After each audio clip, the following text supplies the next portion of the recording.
अपना टॉपिक है chronic obstructive pulmonary disease. तो इस वीडियो में हम लोग सीओपीडी को कवर करेंगे। तो सीओपीडी एग्ज़ाम में जनरली 4 मार्क्स में पूछा जाता है, तो इस वीडियो में हम इसको कवर करते हैं। सो सीओपीडी होता क्या है? सबसे पहले इसकी डेफिनेशन पढ़ेंगे। Chronic obstructive pulmonary disease is a chronic inflammatory lung disease that cause obstructed airflow from the lungs। यानी कि जो ये COPD की कंडीशन है ये क्रोनिक ऑब्स्ट्रक्शन प्रोड्यूस करवाती है, यानी कि जो एयर फ्लो होता है लंग्स के अंदर उसको प्रॉपरली नहीं होने देती है, उसको इनहिबिट करती है, उसमें रेजिस्टेंस का काम करती है। इस कंडीशन को हम लोग बोलते हैं COPD, a group of lung disease that blocks air flow and make it difficult to breathe. यानी कि ये एक ग्रुप है डिजीज़ का या सिम्टम्स, साइन एंड सिम्टम्स या कॉजेज़ का एक जो ग्रुप होता है कोई भी जो ऑब्स्ट्रक्शन कॉज करता है और एयर फ्लो को रोकता है, उस कंडीशन को हम COPD बोलते हैं। इसकी एक और डेफिनेशन हमने लाई है यहाँ पे, जो है COPD refers to that produce obstruction of air flow, they are chronic bronchitis. अब कौन कौन सी डिजीज़ेज होती है जो COPD के अंदर इन्वॉल्व होती है? जो होती है chronic bronchitis, pulmonary emphysema, bronchial asthma. Guys ये तीनों डिफरेंट टॉपिक्स हैं और इन पे हमने वीडियो बना रखी है। आप अगर इनको डिटेल में पढ़ना चाहते हैं तो आप अपने चैनल पे देख सकते हैं। COPD also known as chronic obstructive lung disease. इसको हम कोल्ड भी बोलते हैं, यानी कि क्रोनिक ऑब्स्ट्रक्टिव लंग डिजीज़। और इसका एक और नाम होता है COPD का, जो कि है CAL, chronic air flow limitation and chronic lower respiratory disease, CLRD। ये कुछ और नाम हैं जो COPD के हैं। Now next is aetiological factors. क्या क्या कॉजेज़ होते हैं या क्या क्या ईटियोलॉजी होती है हमारे पास COPD की? फर्स्ट, सिगरेट स्मोकिंग की वजह से COPD देखने को मिलेगा। Air pollution, occupational exposure, long term exposure to lung irritants that damage the lung airway. Okay, second hand smoke, अगर पैसिव स्मोकिंग के केस में देखने को मिल सकती है COPD। Next, air pollution and a genetic condition. और हाँ, ये गाइस ये इंपॉर्टेंट है, एक जेनेटिक कंडीशन जिसको बोलते हैं अल्फा-1 एंटी ट्राइप्सिन डेफिशिएंसी। तो ये हमारे पास एक क्या बोलते हैं, एक एंजाइम होता है एंटी ट्राइप्सिन, जिसकी डेफिशिएंसी से COPD देखने को मिलेगी। Increase production and accumulation of mucus, जो इसकी डेफिशिएंसी से जो म्यूकस है उसका प्रोडक्शन और उसका जो डिपोजिशन है लंग्स के अंदर वो बहुत ज़्यादा देखने को मिलेगा। Now next is pathophysiology.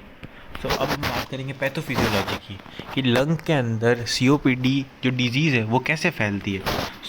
Due to any aetiological factors, किसी भी ईटियोलॉजिकल फैक्टर यानी कि जो भी हमारे पास कॉजेज़ है उसकी वजह से जो लंग होगा, ciliary cleaning mechanism of respiratory tract, जो भी हमारे पास जो लंग्स होते हैं, जो ट्रैकिया होती है, जो ब्रोंकियल ट्यूब होती है, उसके अंदर बहुत सारे सीलिया प्रेजेंट्स होते हैं छोटे छोटे, जो कि एयर फ्लो को कंडक्ट करवाते हैं या एयर फ्लो को डायरेक्शन देते हैं।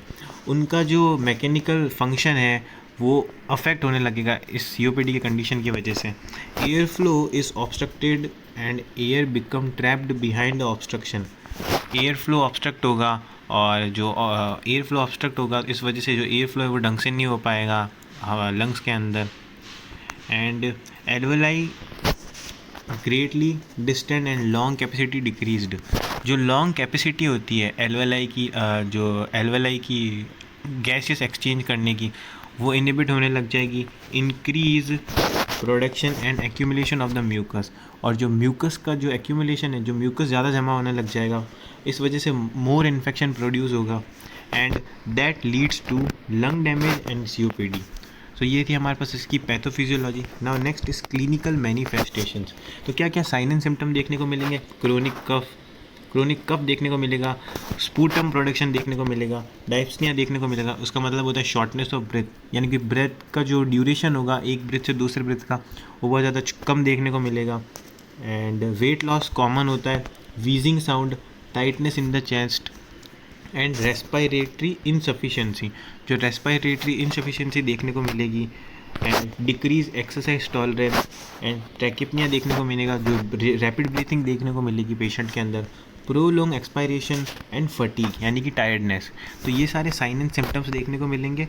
Now next medical management, bronchodilators हम इसके अंदर देंगे, कॉर्टिकोस्टेरॉइड्स देंगे पेशेंट को, एंड वैक्सीन भी इफ़ेक्टिव हो सकती है इस केस में।